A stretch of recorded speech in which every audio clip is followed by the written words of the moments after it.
राधे कृष्ण राधे कृष्ण। ब्रह्मा जी से सृष्टि के लिए दार परिग्रह की प्रेरणा पाकर डरे हुए नारद का स्त्री संग्रह के दोष बताकर तप के लिए जाने की आज्ञा मांगना। सौती जी कहते हैं, सृष्टिकर्ता ब्रह्मा ने अपने सब बालकों को सृष्टि कार्य में लगाकर नारद जी को भी सृष्टि करने के लिए प्रेरित किया।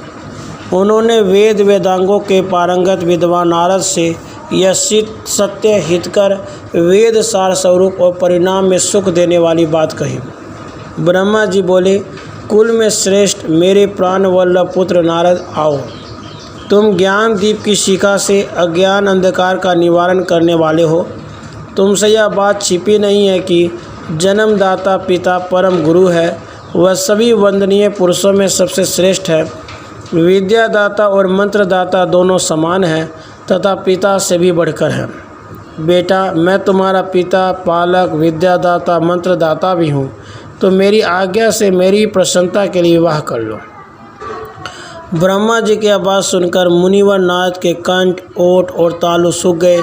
वे भयभीत होकर विनयपूर्वक बोले। नारद जी ने कहा, तात, वही पिता, वही गुरु, वही बंधु, वही पुत्र और वही मेरा ईश्वर है जो भगवान श्री कृष्ण के चरणाविंदों में सुदृढ़ भक्ति उत्पन्न करा दे।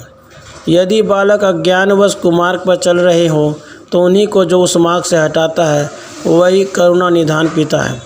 जो श्री कृष्ण चरणों में लगी हुई भक्ति का त्याग कराकर पुत्र को दूसरे किसी विषय में लगाए, वह कैसा पिता है। स्त्री संग्रह केवल दुख का ही कारण है, उससे सुख नहीं मिलता। वह तपस्या, स्वर्ग, भक्ति, मुक्ति और सत्कर्मों में विघ्न उत्पन्न करने वाला है। ब्राह्मण मूढ़चित गृहस्थों के घरों में 3 प्रकार की स्त्रियां पाई जाती हैं, साध्वी, भोग्या और कुल्टा। वे सब के सब स्वार्थपरायणा होती हैं। साध्वी स्त्री परलोक के भय से, इस लोक में अपने को यश मिलने के लोभ से तथा काम आसक्ति से ही निरंतर स्वामी की सेवा करती है। भोग्या स्त्री भोग के विलासिनी होती हैं।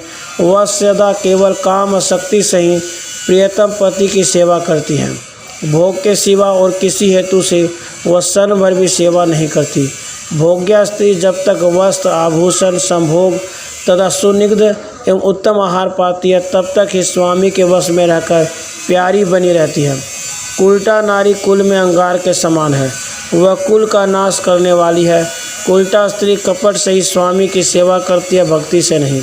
वह अपने स्वाद की सिद्धि के लिए सुधा के समान मधुर वचन बोलती है। क्रोध आने पर उनके मुख से विष के समान दुस्सह वचन निकलता है। यदि उनकी बात पर विश्वास किया जाए तब तो सर्वनाश ही हो जाता है। उनके अभिप्राय को समझना बहुत कठिन है, केवल उनका कर्म छिपा होता है। हे सर्वज्ञ, आप सब कुछ जानते हैं, क्योंकि आत्मा नाम पुरुषों के ईश्वर है। प्रभु, मुझ पर अनुग्रह कीजिए और अब मुझे विदा कीजिए। आप कल वृक्ष से भी बढ़कर है। मैं आपसे श्री कृष्ण भक्ति की याचना करता हूँ। ऐसा कहकर नारद जी ने पिता के चरण कमलों को पकड़कर मंगलमय तप के निमित्त जाने के लिए आज्ञा मांगी। फिर दोनों हाथ जोड़कर भक्ति भाव से मस्तक झुकाकर ब्रह्मा जी की परिक्रमा एवं प्रणाम करके वे वहाँ से जाने को उद्यत हुए। राधे कृष्ण राधे कृष्ण।